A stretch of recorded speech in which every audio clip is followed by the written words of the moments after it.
Olá, boa noite para você. O Jornal da Cultura, edição de sábado, começa com um alerta ao consumidor. Quem não confere se o preço marcado na prateleira é o mesmo cobrado no caixa, corre o risco de perder dinheiro. Você vai ver que esse problema é mais comum do que se imagina. E veja também os seguintes assuntos.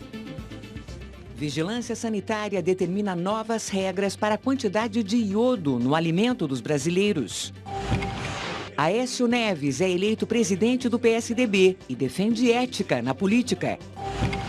Mísseis disparados pela Coreia do Norte caem no mar e preocupam vizinhos asiáticos.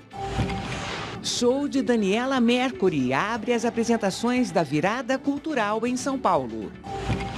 Justiça recebe ações de torcedores que se sentem prejudicados por erros de arbitragem. Ponte Preta vence a Penapolense e conquista a taça de campeã do interior paulista.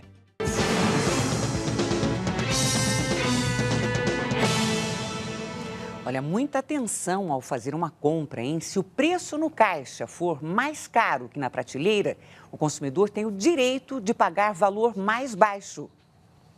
Tem consumidor que não presta muita atenção. Geralmente vem com filhos, com esposa, enche o carrinho, passa e a gente passa desapercebido. Mas não é difícil encontrar quem já tenha percebido diferença de preços entre a prateleira e o caixa. Tem algumas lojas que realmente acontece isso. Eu sempre reclamo. No caixa mesmo, eu falo, olha, chama aí o pessoal, vai lá que isso aqui está errado. E ele está certo em reclamar.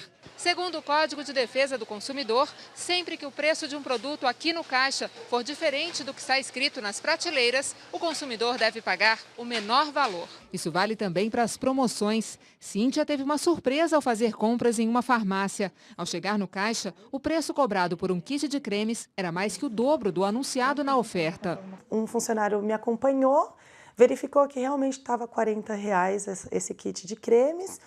E tirou o valor, disse, não, esse kit custa 90, não é 40. Se for do seu interesse levar, é no valor de 90, não é de 40. Com pressa, ela acabou desistindo da compra e não denunciou a farmácia.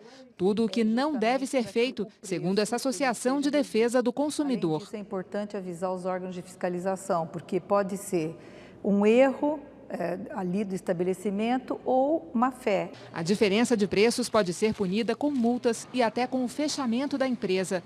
E se o consumidor só perceber que pagou mais caro depois de chegar em casa, não tem problema. Deve voltar ao local da compra e exigir a devolução da diferença, em dinheiro ou em outro produto. Mas o melhor mesmo é ficar de olho nos números. Tem que estar atento. Tem que estar também sempre memorizando os valores, ter noção do quanto ele está pagando, até para que na hora que ele for passar no caixa, ele possa, já rapidamente saber se está pagando mais ou menos do que aquele valor indicado. Uma resolução da Anvisa vai diminuir a quantidade de iodo presente no sal consumido pelos brasileiros. Toda vez que o consumidor compra 1 quilo de sal, leva para casa também de 20 a 60 miligramas de iodo. É assim desde a década de 50, quando o país obrigou os fabricantes a enriquecerem o sal com iodo para impedir as doenças na glândula tireoide. Essa glândula produz hormônios que regulam o metabolismo.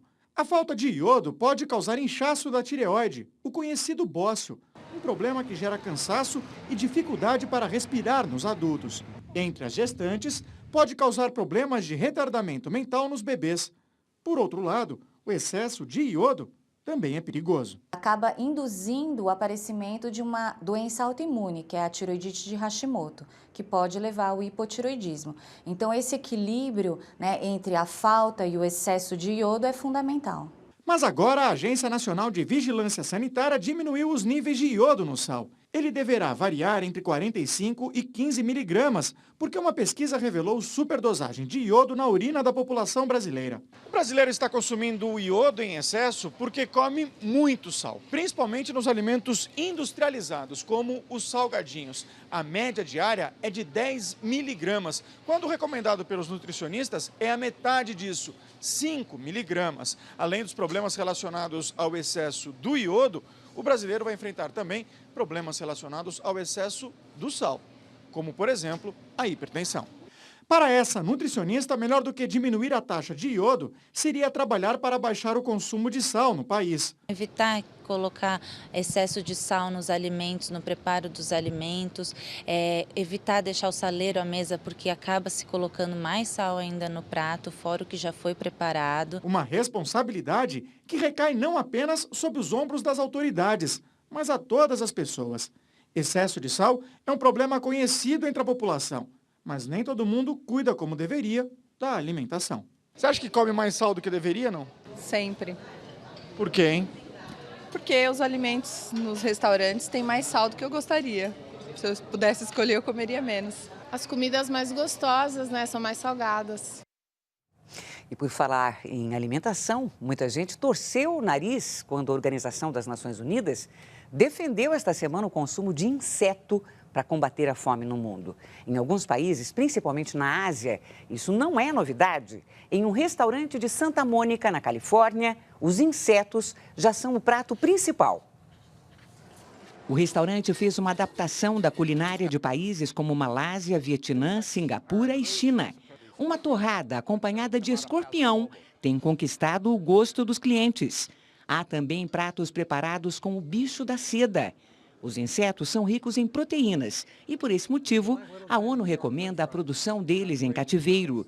Pelos cálculos, a fome atinge mais de 12% da população mundial, cerca de 900 milhões de pessoas. A cidade de São Paulo é uma verdadeira festa. A virada cultural começou às 6 horas da tarde e só vai terminar amanhã. Música, teatro, dança e até gastronomia estão no cardápio de atrações. O repórter Ricardo Ferraz acompanha a festa. Ele está lá acompanhando o show de Gal Costa. Boa noite, Ricardo. Boa noite, Madi. As 24 horas de programação cultural já começaram na cidade de São Paulo. Quem se apresenta agora no palco da Estação Júlio Prestes é a cantora baiana Gal Costa, que canta Chico Buarque. Vamos ouvir um pouquinho.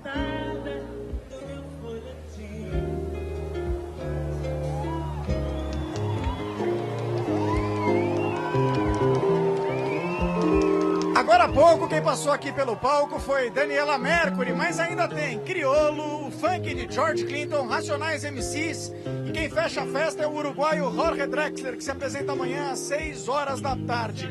E isso só aqui no palco Júlio Prestes, porque outros 20 palcos foram espalhados pela cidade e centenas de atrações, incluindo também outros tipos de apresentação como teatro, dança, em vários centros culturais, o Teatro Municipal e também os Sescs. Quem quiser vir para cá deve optar pelo transporte público, já que muitas ruas foram fechadas, não tem vaga para carro e o metrô e as linhas de ônibus vão estar funcionando durante toda a noite. E outra dica é cuidar também da segurança, porque agora há pouco o senador do PT, Eduardo Suplicy, ele entrou no palco para dizer que havia sido furtado.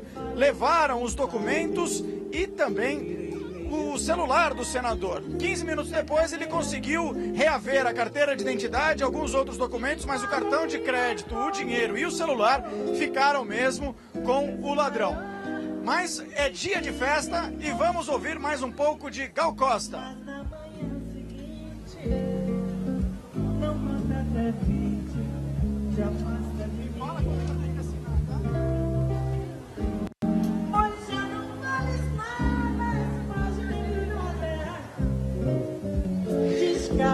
De São Paulo, Ricardo Ferraz para o Jornal de Cultura. E veja a seguir, uma escritora fala das relações da princesa Isabel com o Conde D. E mais, convenção elege Aécio Neves, novo presidente do PSDB.